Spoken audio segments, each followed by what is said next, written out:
Hello students, welcome to Study High Success. So today we are going to discuss about integers. This is the second part of integers. हमने पहले part में पढ़ा था कि integers होते क्या हैं, उनका एडिशन और सब्ट्रैक्शन क्या होता है और उनकी प्रॉपर्टीज क्या होती हैं. आज हम देखेंगे कि इंटीजर्स का multiplication and division and also the properties of multiplication and division. तो आज हम इन टॉपिक्स के बारे में पढ़ेंगे. तो हम देखते हैं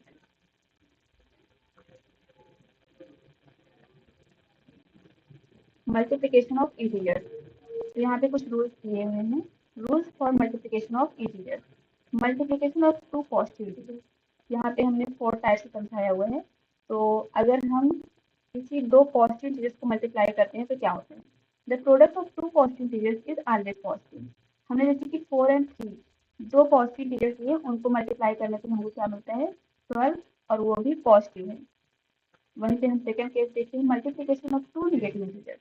the product of two negative integers is always positive.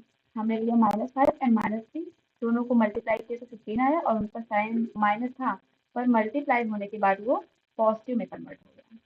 Multiplication of a positive and a negative integer. अब दो हमने नंबर लिए जिनका डिफरेंट साइन है, तो क्या होगा. The product of a positive and a negative integer is always negative. Example 8 into -2, ये 16 होता है, और क्योंकि इसमें से एक निगेटिव है तो ये भी निगेटिव होगा. Multiplication by zero. Any integer multiplied by zero is always zero. 7 को 0 से मल्टीप्लाई किया तो क्या हमें मिला 0. तो हम किसी भी नंबर को 0 से मल्टीप्लाई करेंगे हमें 0 ही मिलेगा. और इसको याद करने के लिए ये एक छोटी सी ट्रिक है जो आप आसानी से याद कर सकते हो और आपको कोई प्रॉब्लम नहीं होगी इस तरह के क्वेश्चन डील करने से. Plus into plus, plus plus into minus, minus negative into positive, negative, negative into negative, positive. तो हम यहाँ पे एक काम और कर सकते हैं कि अगर सेम साइन है तो हमारा हमेशा पॉजिटिव ही आएगा. बस हम इतना देख सकते हैं.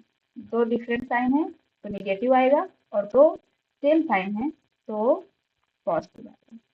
इस तरह से आप याद कर सकते हैं. अब है properties of multiplication of integer. Closure property. यहाँ भी वही 5 प्रॉपर्टीज की बात हुई है जो हमने पहले पढ़ी थी. बस यहाँ पे एक प्रॉपर्टी और ऐड हुई जो कि है डिस्ट्रीब्यूटिव प्रॉपर्टी, क्योंकि ये मल्टीप्लिकेशन ओवर एडिशन होती है.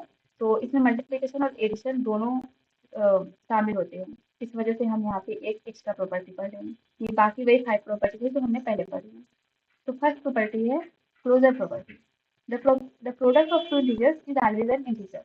फॉर एग्जाम्पल -3 एंड 4, हमने दोनों को मल्टीप्लाई किया तो हमें -12 मिलता है जो कि एक इंटीजर है. तो हम बोल सकते हैं कि जो मल्टीप्लिकेशन के केस में इंटीजर क्लोजर प्रॉपर्टी फॉलो करते हैं.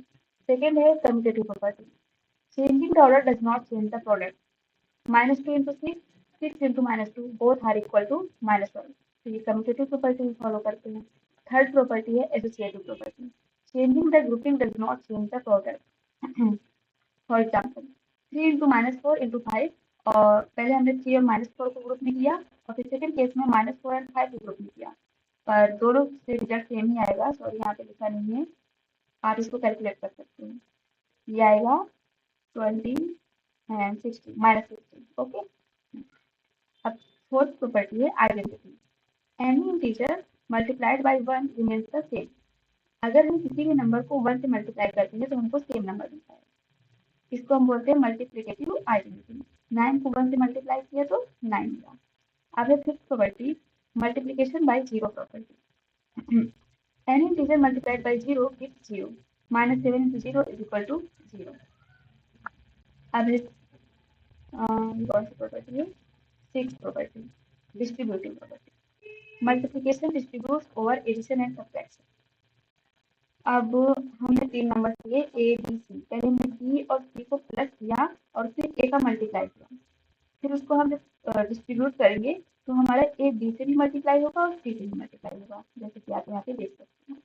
आप इसके लिए एग्जाम्पल्स भी आप खुद से बना के ट्राई कर सकते हो, तो आपको सेम रिजल्ट मिलेगा. अगर आप मतलब डिस्ट्रीब्यूटिव, हाँ, कि मतलब अगर आप इसको डायरेक्ट करते हो सॉल्व या फिर इसको डिस्ट्रीब्यूट करके सॉल्व करते हो, दोनों का रिजल्ट सेम ही आएगा.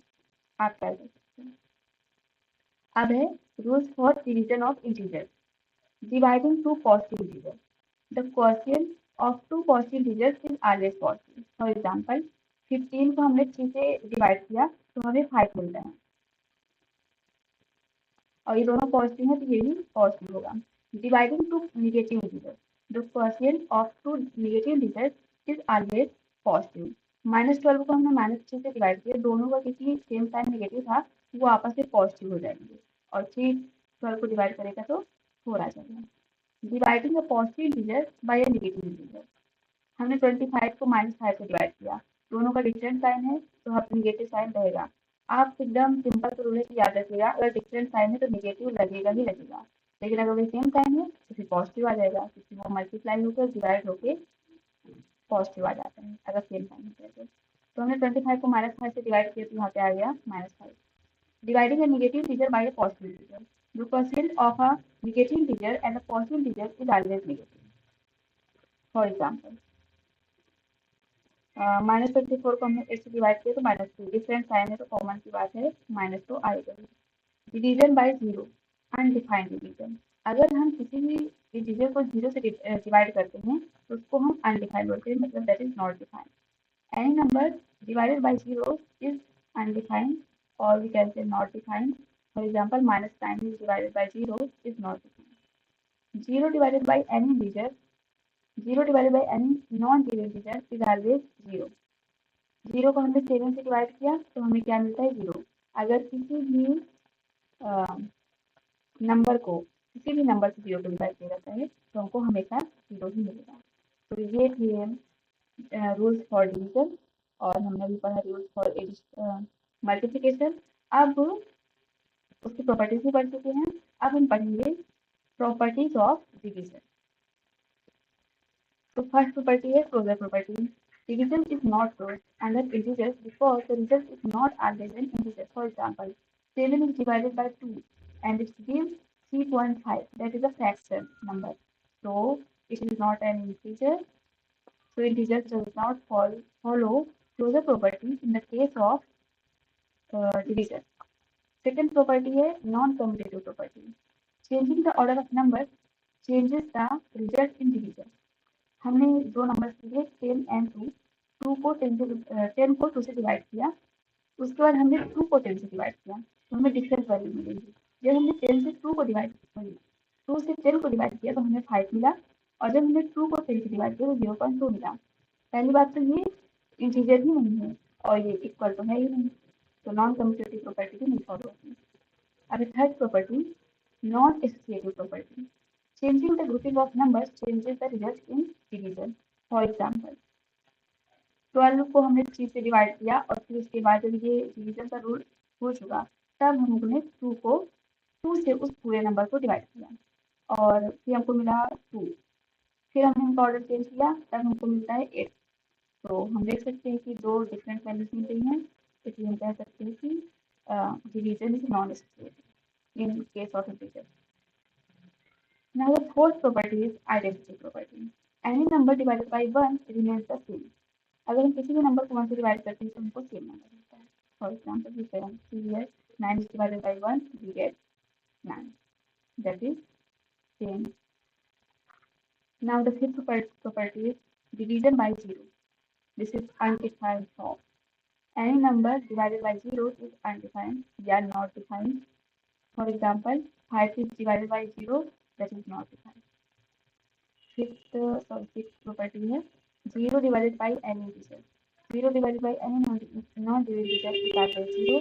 0 को हमने 7 से डिवाइड किया तो हमको 0 मिला, तो ये प्रॉपर्टी भी फॉलो होती है। तो हो गया। Okay, thank you.